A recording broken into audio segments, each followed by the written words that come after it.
Senator approaches homeless veteran woman. What he does left everyone in shock. It was just an ordinary day in the park. The kind of day when people rush past each other, too busy to notice what's happening around them. But there she was, Sarah, sitting on a weathered bench near the fountain, wrapped in an old military jacket that had clearly seen better days. Beside her was a simple cardboard sign that read, "Veteran in need. Anything helps." To most people, Sarah was invisible.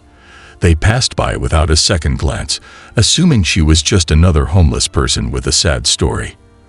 But if they had stopped, even for a moment, they would have seen the pride in her posture, the strength in her gaze, and the quiet dignity she carried despite her struggles. That's when he showed up. Senator John Reynolds, a man used to the spotlight, surrounded by cameras and people hanging on his every word. He was walking through the park with his entourage when something surprising happened. He stopped. Not for a photo op, not for a speech, but for her. What happened next shocked everyone. He didn't just drop money in her cup and move on. He didn't call for his assistants to handle it. Instead, he sat down beside Sarah, ignoring the murmurs and stares of passers-by. People watched, expecting some grand gesture, but all he did was talk to her. And when he finally stood up and left, Sarah, and everyone else, was left wondering, what was the point of all that? But trust me, that meeting was just the beginning. What unfolded next was a story of redemption, unexpected twists, and a bond that would change both their lives forever. You won't believe the turn this story takes. So, let me ask you, what would you do if you saw someone like Sarah? Would you stop?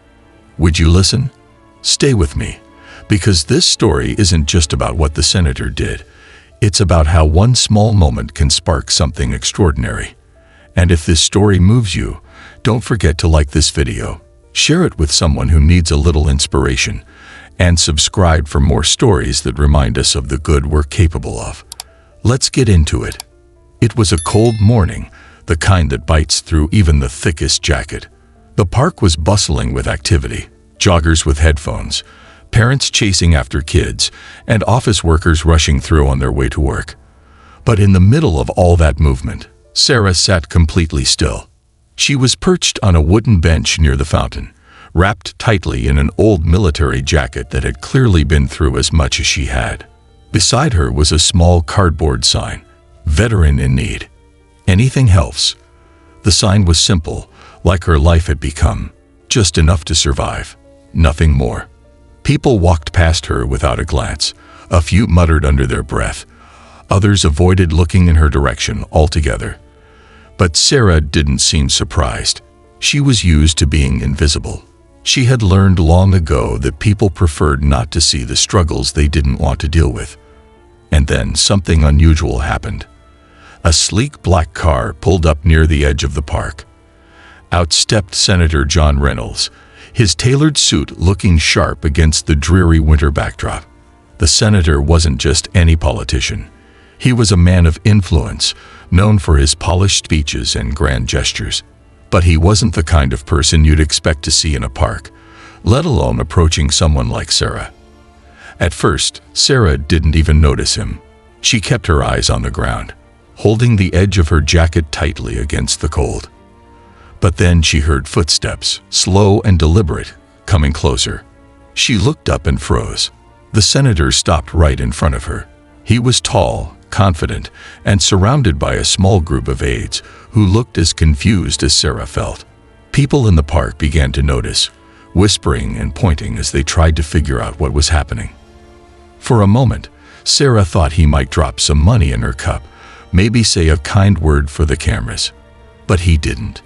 Instead, he did something no one expected. He sat down, right there on the bench beside her. The powerful senator, who had the entire city's attention, sat next to a homeless veteran like it was the most natural thing in the world. Is this some kind of stunt? Sarah thought to herself. But when he spoke, his voice was calm, without a hint of pretense. "What's your name?" he asked. Sarah hesitated. She wasn't sure if she should answer, but something about his tone made her feel safe. "Sarah," she said quietly. The senator nodded. Nice to meet you, Sarah. I'm John. Sarah couldn't hide her surprise. No one ever introduced themselves to her, let alone someone like him. But what shocked her even more was what he said next. I'd like to hear your story, he said, his eyes meeting hers. Would you mind sharing it with me? Sarah didn't know what to say. For years, she had carried her story inside her like a weight she couldn't put down. It was a story of sacrifice, loss, and survival, but no one had ever asked to hear it before. Not like this. At first, she was cautious, unsure of his intentions, but as she started to talk, the words began to flow. She told him about her time in the military, how she had served with pride and hope for a better future. She spoke about the injuries she had sustained, both visible and invisible, and how hard it was to adjust to civilian life. And then she shared the part that hurt the most, how she had lost her home, her family, and her sense of purpose. The senator listened intently, his expression serious. He didn't interrupt or offer platitudes. He just let her talk, and for the first time in a long time, Sarah felt truly seen. When she finished, there was a long silence. The senator looked at her, his face unreadable, and then he said something that took her by surprise. Thank you for your service, Sarah, he said. His voice was steady but filled with emotion. Then he stood up, straightened his jacket, and walked away without another word.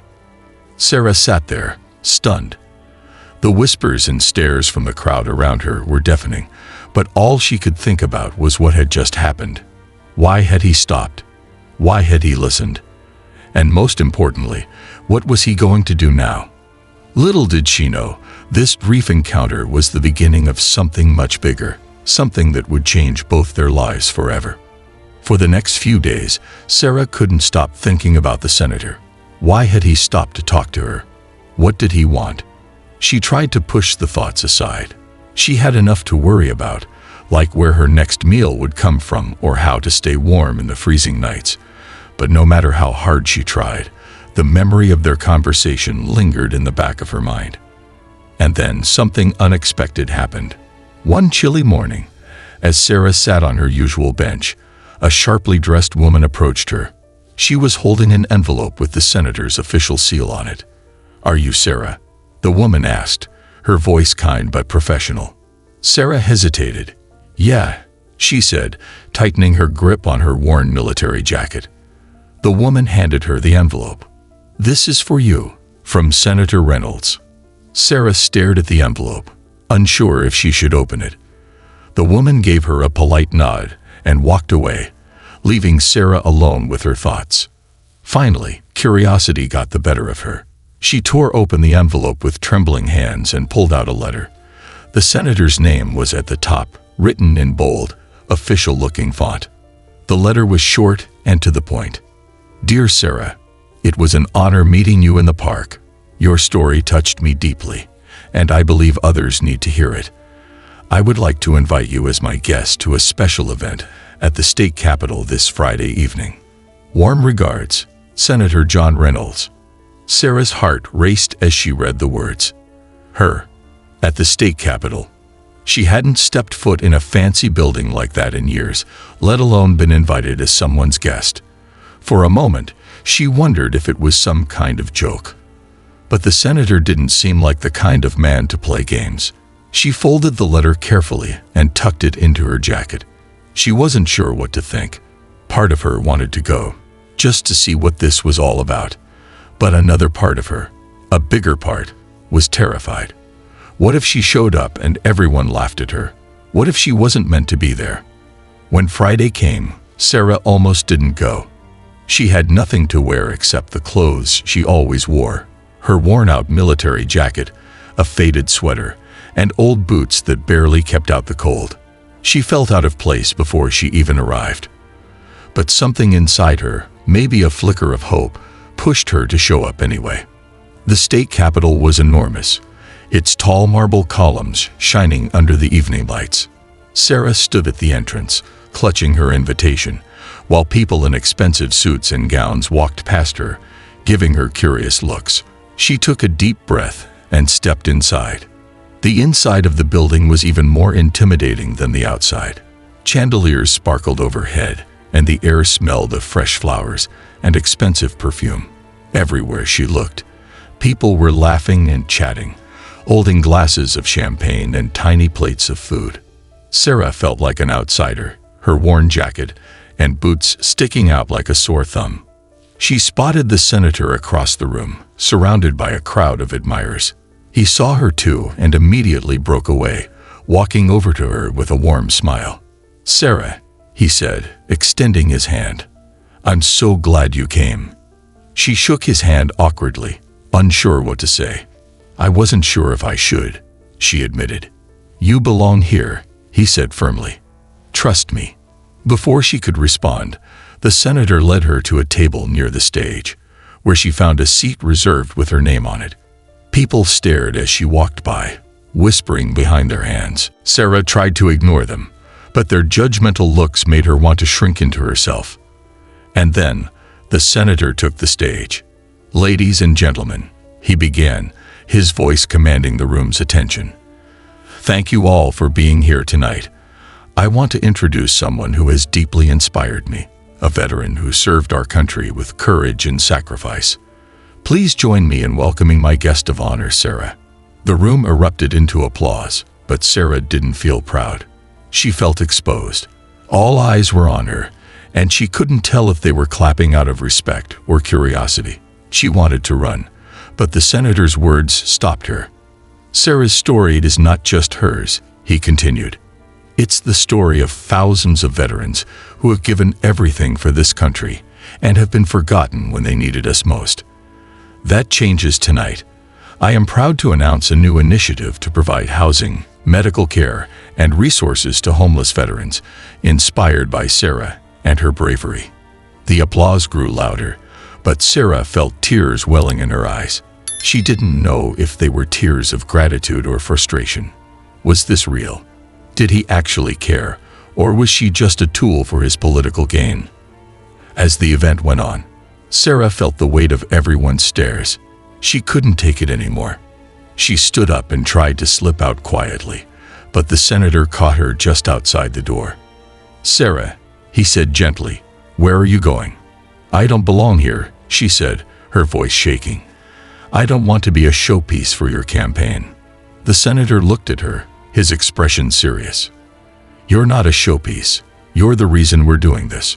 Trust me, this is only the beginning." Sarah didn't know if she could trust him, but something in his voice made her pause. She decided to stay, but deep down, she couldn't shake the feeling that this was all too good to be true. Little did she know, the senator's motives and their shared history were about to be revealed. After the event, Sarah couldn't shake the uneasiness she felt. The senator's words had been powerful, and the applause had been overwhelming, but something didn't sit right with her. She spent the next few days back on the streets, avoiding reporters who seemed to pop up wherever she went, hoping to grab a quote or snap a photo of her. She felt like a pawn in a game she didn't understand. Then, one morning, the senator's aide appeared again, this time carrying another letter. Sarah almost didn't open it, but curiosity got the better of her. Inside was an invitation, not to another event, but to meet privately with the senator. She hesitated, wondering what he could possibly want from her now. But in the end, she decided to go. When she arrived at the senator's office, it was nothing like she expected. The grand hallways and polished decor seemed worlds away from the streets where she spent her days. A secretary greeted her warmly and led her to a smaller private room where the senator was waiting. He stood when she entered, offering her a seat across from his desk. "Thank you for coming, Sarah," he said, his voice calm but serious. Sarah hesitated before sitting down. "What do you want from me?" she asked, her tone more direct than she intended. The senator smiled faintly. "I think it's time I explained something I haven't told you yet." He reached into his desk drawer and pulled out an old, worn photo. He handed it to Sarah, and when she looked down, her breath caught in her throat. The picture showed a group of soldiers in uniform, smiling at the camera. And there, standing near the edge, was a much younger version of herself. That's my unit," Sarah whispered, her voice shaking. The senator nodded. "And do you recognize him?" He pointed to a young man standing near the middle of the group. Sarah squinted at the photo, and then her heart skipped a beat. "That's your brother," she said, the realization dawning on her. The senator leaned back in his chair, his expression heavy with emotion. "My younger brother, Matthew. He served in your unit. He told me about a mission where everything went wrong. He said you saved his life." Sarah's hands trembled as she held the photo. Memories she had buried long ago began to resurface. The chaos of that mission, the sound of gunfire, the fear she had fought to push down. "I didn't do anything special," she said quietly. "I was just doing my job." The senator shook his head. "To you, it might have been just your job. But to him, and to me, it meant everything. Matthew didn't make it home from the war, but he made it long enough to write me a letter. In it, he told me about you, about your courage. He said you were the reason he had those extra days." Sarah felt tears welling up in her eyes. She had never known the impact her actions had on the lives of those around her. "Why didn't you tell me this before?" she asked, her voice cracking. "Because I didn't want it to seem like this was about me or my family," the senator said. "I wanted you to know that my fight for homeless veterans is real. It's not just politics, Sarah. It's personal." Sarah didn't know what to say. For years, she had carried the guilt of her service, the mistakes she had made, the lives she couldn't save. But now, hearing the senator's story, she felt a weight lift from her shoulders. Maybe, just maybe, she wasn't as broken as she thought. But their conversation wasn't over yet. "Sarah," the senator continued, "there's something else you need to know. Ever since that day in the park, you've inspired me. But I also know this fight isn't easy. People are going to question your story, challenge your character, and try to tear you down. I need to know if you're ready for that." Sarah hesitated. The whispers and stares at the event had already shaken her. "I don't know if I can handle it," she admitted. The senator leaned forward, his gaze steady. "You can, Sarah, because you're not just fighting for yourself. You're fighting for every veteran out there who feels forgotten. And you're not alone in this. I'll stand with you every step of the way." Before she could respond, there was a knock at the door. The senator's aide entered, looking flustered. "Sir, there's a protest outside," she said. "They're claiming Sarah's story isn't real." Sarah's stomach dropped. "What do you mean?" The aide glanced at her apologetically. "Some people are accusing you of lying about your service, saying you're not who you say you are." The senator stood, his expression hardening. "We're going to address this head-on," he said. "Sarah, are you ready?" Sarah swallowed hard, her mind racing. For a moment, she wanted to run, to disappear back into the anonymity of the streets. But then she remembered the faces of her fellow veterans, the ones she had fought alongside, the ones who were still struggling. She took a deep breath and stood tall. "Let's do this," she said. Sarah followed the senator out of the office and into the bright chaos of the protest outside. A small group of people stood holding signs, shouting accusations that echoed through the air. Words like fraud and phony cut through her confidence like a knife. Cameras flashed as reporters scrambled to capture the unfolding drama. Sarah felt frozen, the weight of the stares and accusations pressing down on her. But before she could say anything, the senator stepped forward. "Ladies and gentlemen," he said firmly, raising his hand to quiet the crowd. "I understand your concerns, and I appreciate your right to express them. But I won't stand by while a true hero's name is dragged through the mud." The crowd quieted slightly, their curiosity outweighing their anger. The senator continued, "Sarah served this country with courage and honor, and I can personally vouch for her story. My own brother, Matthew, served in her unit, and it was her bravery that gave him the chance to live a little longer and tell me about the incredible woman who saved his life." Sarah looked at him in shock. He hadn't told her he was going to say this. The crowd murmured, some still skeptical, but others nodding as the senator's sincerity began to sink in. And to those who question her, the senator added, his voice rising, I invite you to sit down and hear her story. Because once you do, you'll realize that she's not just a veteran. She's a survivor, a fighter, and someone who represents the very best of what this country stands for. The reporters turned their microphones towards Sarah, waiting for her to speak. She hesitated, the words caught in her throat. But then she saw the faces in the crowd, some angry, some curious, but others filled with quiet hope. Maybe they were veterans like her, or people who had been through struggles of their own. Either way, she knew this moment wasn't just about her anymore. Taking a deep breath, Sarah stepped forward. I'm not here to defend myself, she said, her voice steady despite the lump in her throat. I'm here to remind all of us that being a veteran doesn't make you immune to struggles. We're human. We fall. We break. But we also fight. And we keep fighting because we know there's still something worth fighting for. The crowd fell silent. Sarah continued, I made mistakes during my service. I've made mistakes since then.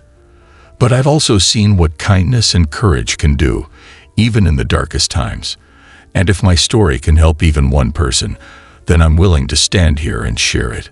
The murmurs turned into applause, and then cheers. Sarah's honesty and vulnerability struck a chord with the crowd, turning skeptics into supporters. For the first time, she felt the weight of her past lifting, replaced by a sense of purpose. In the days that followed, Sarah became the face of the senator's new initiative to support homeless veterans. She gave speeches, met with community leaders, and connected with other veterans who shared their struggles and triumphs.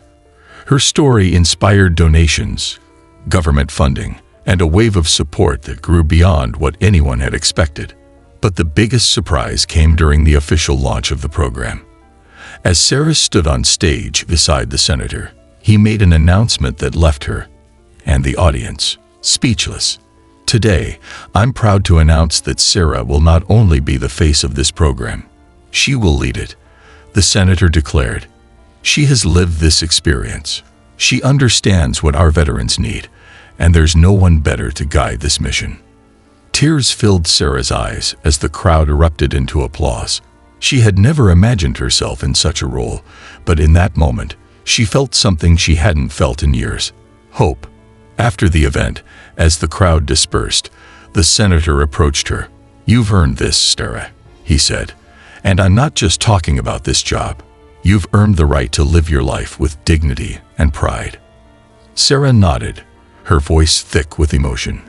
Thank you, she said, for everything. In the months that followed, Sarah worked tirelessly to build the program into something that truly made a difference. She helped countless veterans find housing, medical care, and a sense of belonging. But she also found something for herself: a purpose, a community, and a reason to keep moving forward. The story didn't end there.